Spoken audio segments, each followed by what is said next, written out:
cabinet. The gallery is paying for that through its own resources. Do you think the cabinet is value for money? I do think the cabinet is value for money. No, sorry, apologies. Is the cabinet good value for money? I do think the cabinet is good value for money, and it has a lifespan of at least 25 years. What was the lifespan of the scanner? The X-ray system will be operational within the cabinet. The X-ray system, the bulb, which is the main component part, is working, and that will provide value for money for many years to come.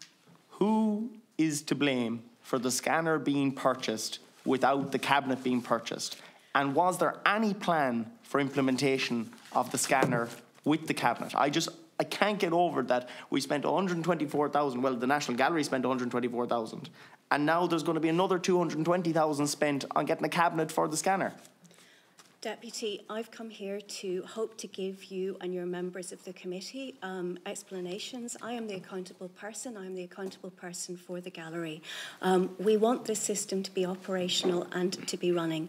When the gallery acquired the system, it was considered that the system would be used in a lead-lined room. The timeline that we submitted demonstrated the issues that have been resolved, and that we have a solution for its operation, which is the cabinet, which has been procured, and we have signed a contract for, and will be delivered before the end of the year. Thanks, Ms Campbell. Thanks, Deputy Dolan. Deputy Ardan. And thank you very much, everyone, for coming in and bearing with us all.